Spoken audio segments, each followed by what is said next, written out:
Google has a tremendous influence on the internet. Its search engine handles more than 3 billion searches a day. It is the most widely used search engine in the world and has a 64% market share in the United States. It leaves competitors Bing and DuckDuckGo in the dust. In 2015, the company was worth almost $75 billion. Google has infiltrated our daily routines with its products and services, including smartphones, tablets, laptops, and even financial organization solutions. It has a large impact on culture. It also has a huge influence on the news we read.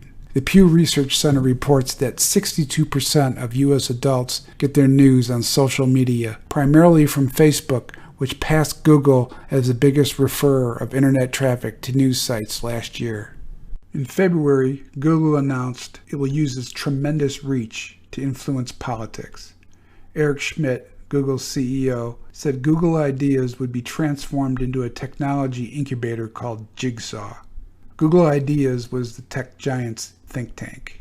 Schmidt said, "The team's mission is to use technology to tackle the toughest geopolitical challenges, from countering violent extremism to thwarting online censorship to mitigating the threats associated with digital attacks."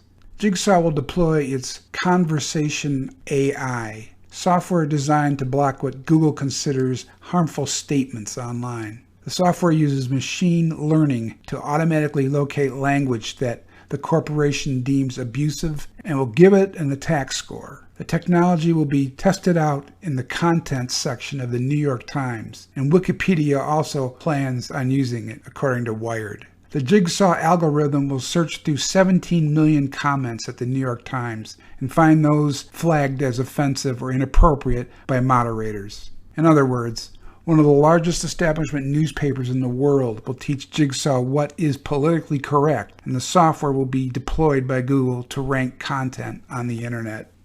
Google's Jigsaw teamed up with Moonshot CVE, a London startup dedicated to what it calls counter-messaging campaigns in response to violent extremism online. The project redirects suspected jihadis and their supporters to a YouTube channel with anti-ISIS propaganda videos.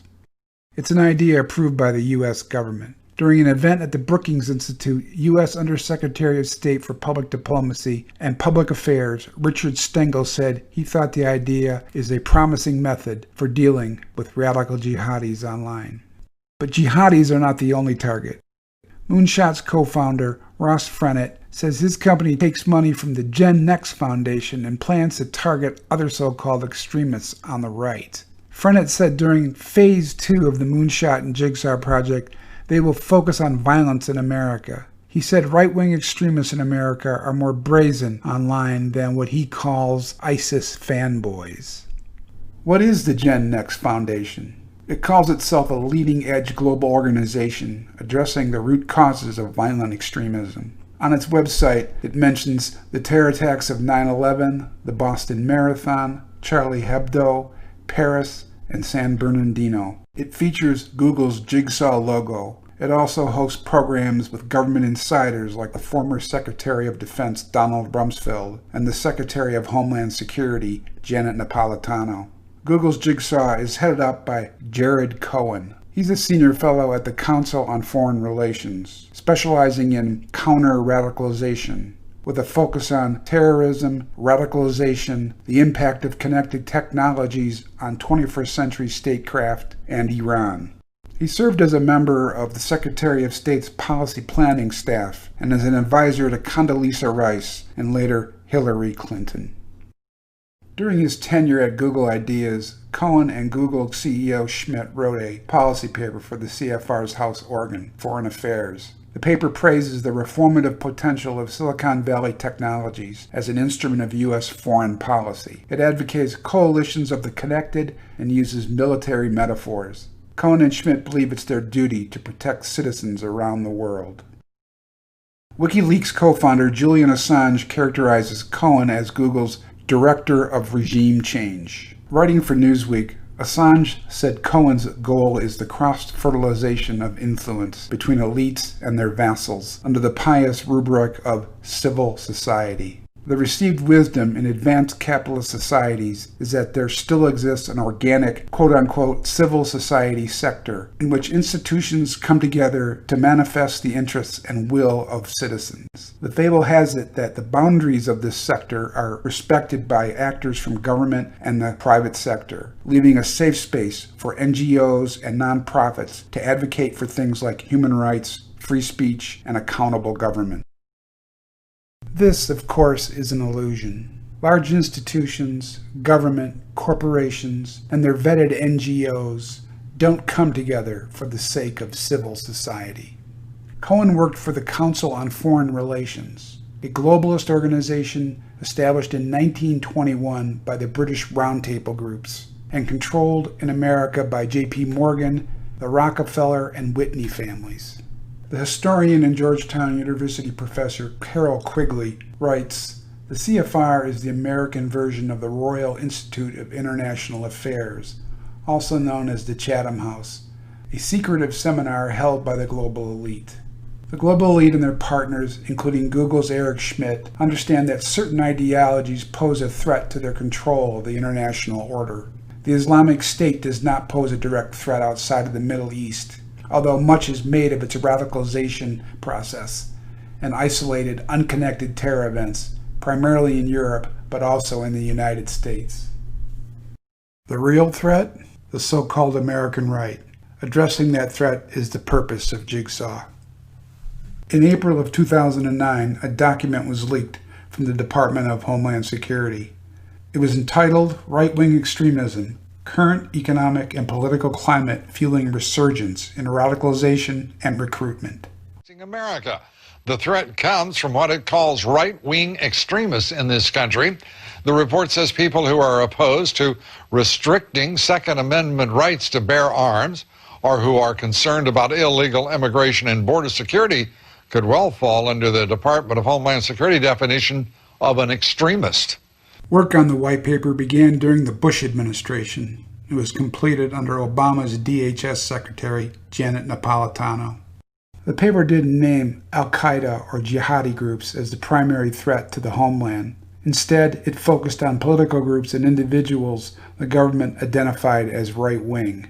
The DHS said that lone wolves and small terrorist cells embracing violent, right-wing extremist ideology are the most dangerous domestic terrorism threat in the United States.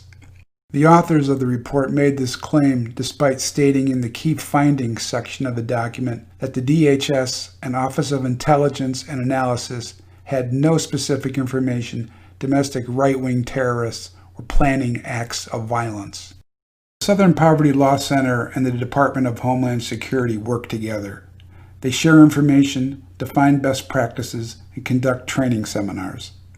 The center's Rage on the Right, the Year in Hate and Extremism, lists a number of groups, including the Constitution Party, Oath Keepers, We Are Change, and the John Birch Society.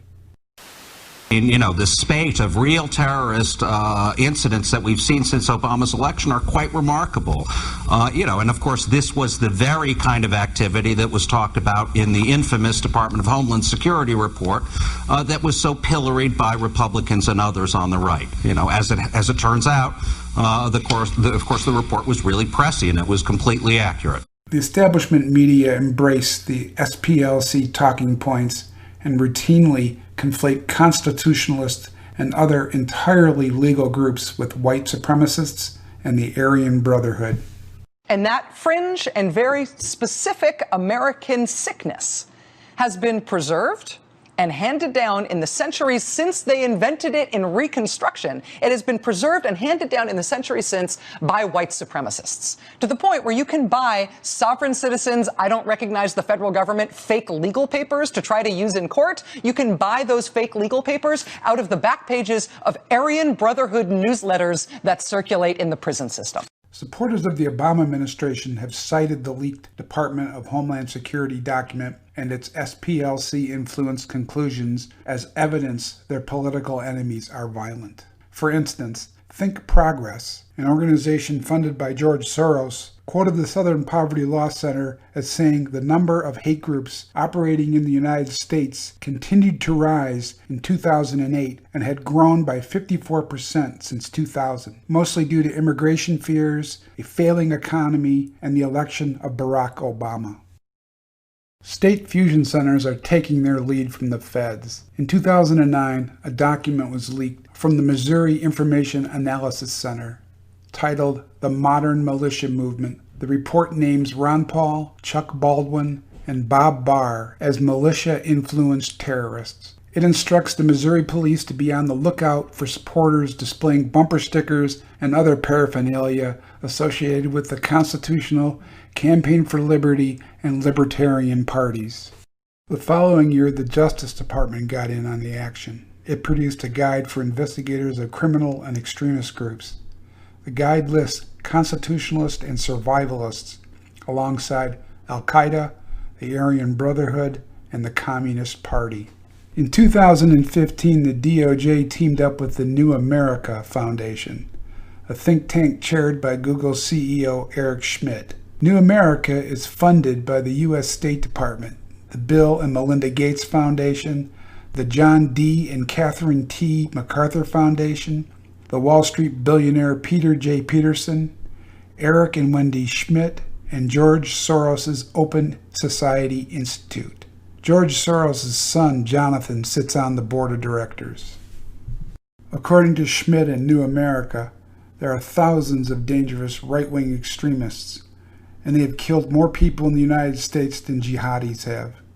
These Americans thrive on hate and conspiracy theories, writes Kurt Eichenwald for Newsweek, many fed to them by politicians and commentators who blithely blather about government concentration camps and impending martial law and plans to seize guns and other dystopian gibberish, apparently unaware there are people listening who don't know it's all lies. These extremists turn to violence against minorities, non-Christians, abortion providers, government officials, in what they believe is a fight to save America, and that potential for violence is escalating every day.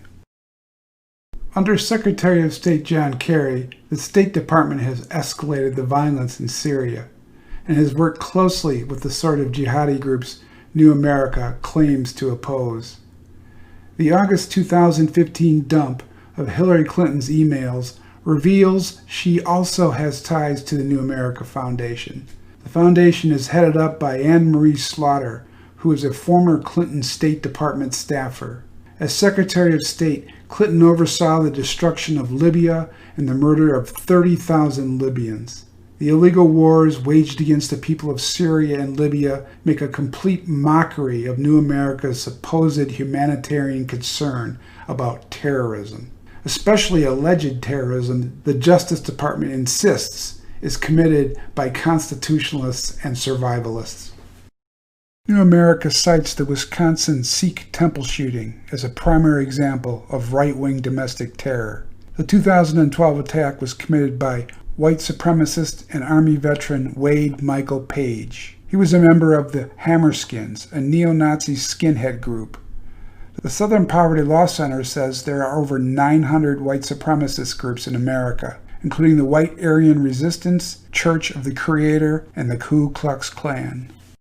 The SPLC does not mention that the FBI not only infiltrated the Ku Klux Klan in the 1960s, but actively assisted the group. The church committee hearings in the 1960s and internal FBI documents reveal that more than 1/4 of all active Klan members during the period were FBI agents or informants. Bureau intelligence assets were not neutral observers nor objective investigators, but active participants in beatings, bombings, and murders that claimed the lives of some 50 civil rights activists by 1964. The degree of FBI control over white supremacists was revealed during the trial of the racist talk show host Hal Turner. He was put on trial in 2009 for threatening to kill federal judges. During the trial, it was revealed Turner worked for the FBI as an informant. When he was called to the stand, Turner described how he was recruited in 2003 by the FBI's Newark-based Joint Terrorism Task Force. He said he was paid in excess of $100,000 by the FBI during his almost 5 years as an informant. Like NATO and the CIA's Operation Gladio in Europe, the FBI's COINTELPRO was used in America to create the impression terrorists posed a threat to society. During the 1960s and early 1970s, virtually every anti-establishment political movement was infiltrated by the government, including the Southern Christian Leadership Conference, the NAACP, the American Indian Movement, Students for a Democratic Society, the Lawyers Guild, the Black Panthers, and Weather Underground. The Church Committee discovered government infiltration stretched back to the First World War. According to the independent journalist Yasha Levine, during the 1968 protests at the Democratic National Convention in Chicago, which drew about 10,000 protesters and was brutally crushed by police, 1 out of 6 protesters was a federal undercover agent. More recently, COINTELPRO tactics were used to destroy the Occupy Wall Street movement. Police from New York to Oakland, California, infiltrated the movement and engaged in disruptive behavior to discredit its legal protest activities. According to the American Civil Liberties Union, the fear of terrorism has led to a new era of overzealous police intelligence activity directed against political activists, racial and religious minorities, and immigrants. In addition to infiltration and surveillance, establishment foundations control activists to make sure they don't pose a serious political threat to the status quo. Researcher Bob Feldman reveals how many organizations on the left are in the pocket of the Ford, Rockefeller, Carnegie, and Soros foundations. The Ford Foundation is a documented CIA front with connections to the Trilateral Commission and the Council on Foreign Relations, the same globalist organization that works with Eric Schmidt and Jared Cohen at Google.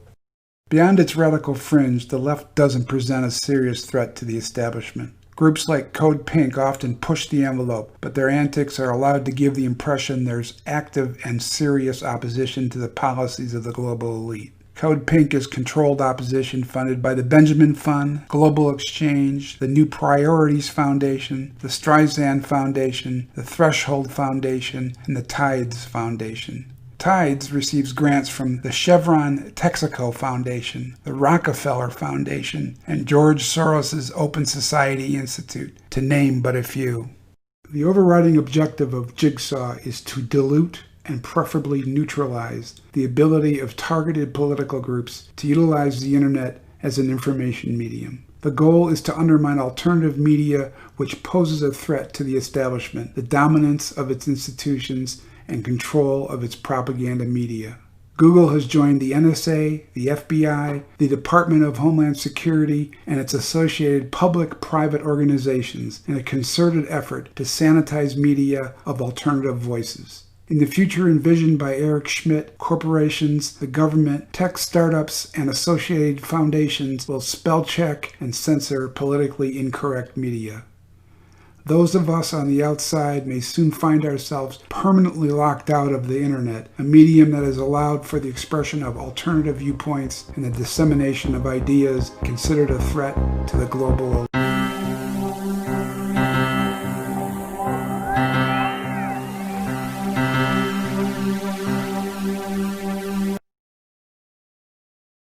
Breitbart has posted an 85-page Google document that proposes the creation of safe spaces on social media and the internet.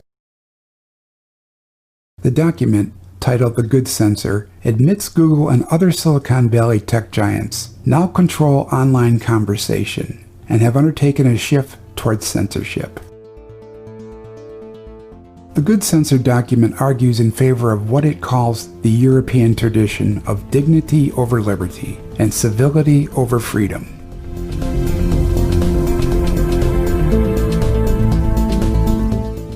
The document concludes the First Amendment is problematic for its business model. The main topic of concern is elimination of conspiracy theories. The example cited is a Trump tweet sent out during the 2016 election, claiming the Google search engine suppressed negative results about Hillary Clinton. Meanwhile, the tech giant was accused of promoting negative searches on Donald Trump and Bernie Sanders. This is backed up by Robert Epstein, a former editor-in-chief of Psychology Today and co-founder of a behavioral research institute in California. His research found that Google had indeed engaged in blocking negative results on Clinton.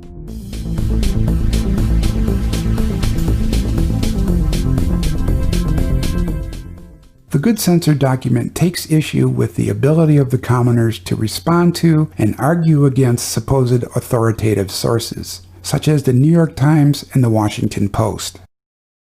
Google's algorithm now promotes these propaganda sources in search results. Google believes a concerted effort by social media corporations and internet providers to boot politically incorrect individuals off the internet, the primary example here being Alex Jones, is an effective way to proceed.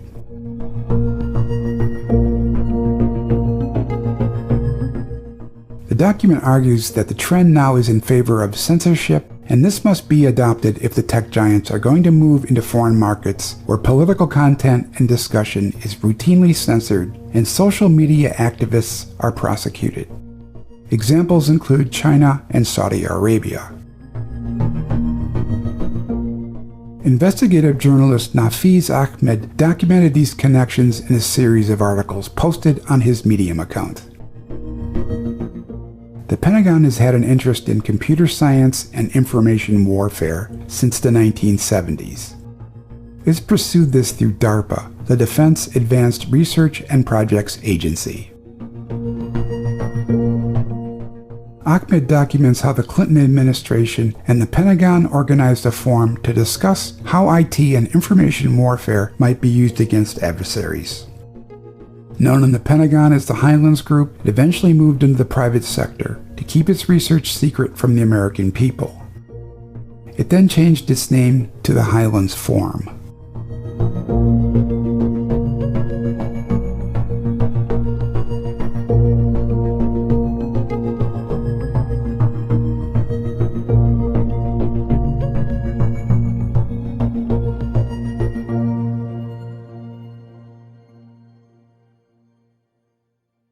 According to Ahmed's research, delegates to the forum included personnel from SAIC and Booz Allen Hamilton, the RAND Corporation, Cisco, Human Genome Sciences, eBay, PayPal, IBM, Google, Microsoft, AT&T, the BBC, Disney, General Electric, Enron, and many others.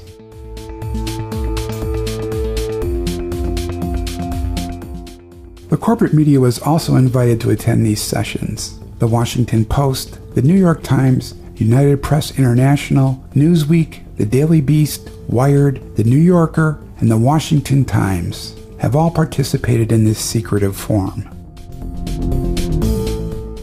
Google was created as a direct result of the U.S. intelligence community's MDDS program, that is to say, its massive digital data systems project initiated by the NSA, the CIA's Office of Research and Development, and the intelligence community's Community Management Staff, which operates under the Director of Central Intelligence. The government funded research for this project at Stanford University.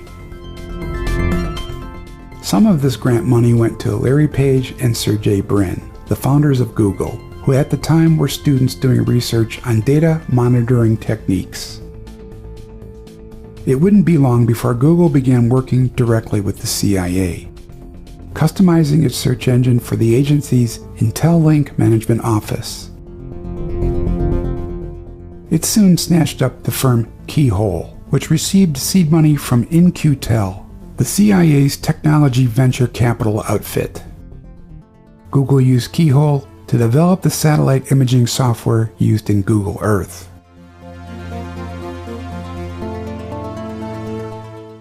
An IT contractor later said at least one intelligence agency wanted to leverage Google's user data monitoring capability for national security purposes. In 2012, the linkage was complete when then DARPA Director Regina Duncan joined Google to head up its Advanced Technology and Projects Group. She was also co-chair on the Highlands Forum. Prior to this, Michelle Quaid, who held a position at the National Reconnaissance Office and the Office of the Director of National Intelligence, left that agency and became Google's innovation evangelist. It's worth reading the entire series by Ahmed to gain an understanding of how the CIA and NSA work with Google and the tech giants. The article explains how the foundation was laid for the current surveillance state and the more recent move by the state and the social media giants to slay the dragon of free speech and debate of important political issues. The use of the term safe space is key here. The internet must be made safe from any challenge to the authority of the state and its political class. Heated discussion on hot-button political issues must be curtailed or steered in the appropriate direction, one that supports the state. Serious challenge must not only be vilified as the extremism of racists, sexists, white nationalists, and dangerous right and left-wing fanatics, but must be eliminated altogether from the approved political arrangement. In order to realize the current surveillance capability of the internet, it was necessary to allow the medium to operate freely and develop into a platform where people willingly surrender their anonymity, privacy, and confidentiality.